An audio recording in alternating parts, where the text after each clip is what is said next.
The lady herself is sitting in here with us, and I asked you to email me in some questions, and one from Peter, who's absolutely loving the new album and thinks it sounds very spontaneous. How prepared were you when you went into the studio with this new record? Well, most of it was recorded by myself at home, and so yes, it was very spontaneous because it was as I was working it out, and as I was writing each song. I mean, I probably spend a week or 2 weeks per song, and as ideas come, they go straight down on tape. So some of the vocals as well, you're literally hearing me making it up as I go along. So yeah, no, it's very much like that. So what are the parts that you actually record at home? What instruments do you play when you're recording at home? I played everything on this record apart from the drums, so everything was recorded at home, apart from the drums, and that's because I record in this tiny little studio, not much bigger than a toilet or something, because I live in a very, very small flat, and so there was just physically not room to do drums in there. And so at that point in time, I just took everything I'd made so far and went into a big studio with Rob Ellis and with Head, who's been my engineer for years, and just finished the songs off there. So you can play drums as well? Oh no, Rob was playing the drums. Rob was playing them, but you can't play drums, right? Drums are the only thing I can't play. Yeah, right. Have you ever had a go at it? Ever had a crack? Well, yeah, about a year ago I bought a kit, which we've actually got out on tour at the moment, so I can't practice. But when I get back off from the tour, I'll practice. And John Parrish gave me lessons about 10 years ago, and I just haven't been able to keep it up. But I'm a very sloppy drummer, but I quite like sloppy drumming. And how much, sort of, once you've got the initial idea recorded down, what are the layers that come after that? Because I know you've got a bit of hand clapping in the new album, which I'm a huge fan of, a bit of tambourine as well. So they come later. How fussy do you get on it once you've got the initial idea down? Well, I think I always get the guitar and voice down immediately. Everything else comes after that, and that's very important to me because I think that sets the whole tone and atmosphere and emotion of the song. If you've conveyed the right emotion at that point in the voice, then all of the other instruments fall into place because you feel what else the song needs. So, things like the hand clapping or the backing vocals will all come after that. Even the drums, I always put down guitar and voice, sometimes to a click, sometimes not. Drums happen after that. And then how much liberty do your musicians have when they take it to the stage, when it becomes their parts to play? Well, when it's live, I give my musicians a lot of liberty. I mean, I don't know if you noticed the other night, but Josh and Ding have made up whole parts themselves that don't exist on the record. That's really important, I think, for a player to be involved. And I'm asking them to play in the band for what they can bring. There's no point in me sitting there and telling them it has to be just like on the record. It would be very dull, So I'm very open to people bringing in new things. Well, it's quite an incredible thing for you to be able to play all the instruments pretty much on your own album, apart from the drums, and you have an incredible vocal range as well. Anna from Brisbane wrote to me to ask me about your formal training. Was there a lot of formal training in your past musically? Not an enormous amount. I didn't take music at school until I was in the sixth form, which is like when you're studying A-levels in England, just before you go on to university.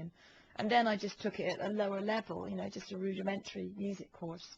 And then with singing, in the village I was living in Dorset, there was a retired opera singer who used to run the Royal Festival Hall in England, which is quite this big renowned festival hall there. And I had lessons with him on and off for about 2 or 3 years. But then we're still finding problems when we're out on tour, because he was training me to sing opera, and it's very different kettle of fish when you have to sing rock music. Yeah. I was having trouble with losing my voice.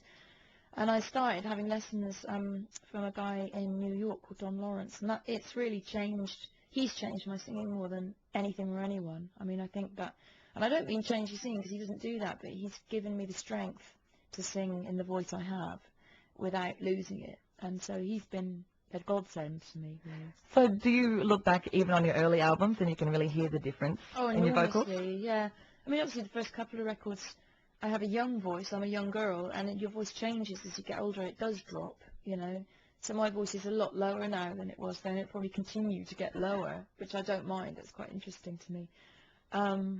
But yeah, you can also hear a certain different quality to it around it To Bring You My Love Time than there is now, and I think I've got a very different clarity to the voice now than I had before because I've got more power there to use just from being trained in not damaging the voice and how you can use yourself to keep it afloat. And confidence must attribute to that as well, confidence that comes with age and greater length of performance. Yeah, definitely, yeah. And what about the dancing? You've got this, you're a very subtle dancer on stage, but you've got a lot of flair. Have you ever been schooled in dance at all? I did take flamenco classes. Right. For a couple of years, really, yeah. So did you really turn it up then when you played in Barcelona recently? No, I didn't, no. But I did play a couple of songs that are quite flamenco based when I was there. Well, we are talking to PJ Harvey on the radio this morning. Can you stick around for one more break? Sure, yeah. Let's take one of the collaborative tracks right now from an album that we've been featuring all this week, Mark Lanigan's new album called Bubblegums. But a lot of Triple J listeners did want to know about your collaborative work. And Mark Lanigan, what was it like working with him on this album?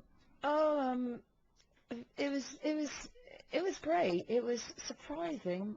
Mark's a very, very sensitive person, and he actually was quite overwhelmed when I was in there singing, and he had to keep leaving the room because he was getting emotional, welling up. Yeah, especially on a song like "Come to Me."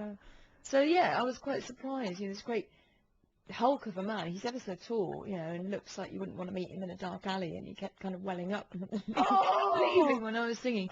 But he's a great friend of mine, and like I said, very sensitive and inspiring person to be around. Right, because I've sometimes gotten the feeling about Mark Lanigan that he's a bit standoffish, and but maybe that's obviously just because he's quite sensitive and emotional. Well, he's like any sort of overly sensitive creative, like we all are. He has a very dark side to him, and he has a very vulnerable, lovely side to him as well. And I've seen both of them, and I think he's a really great person. What's something that in working with Mark Lanigan that you can take away for yourself?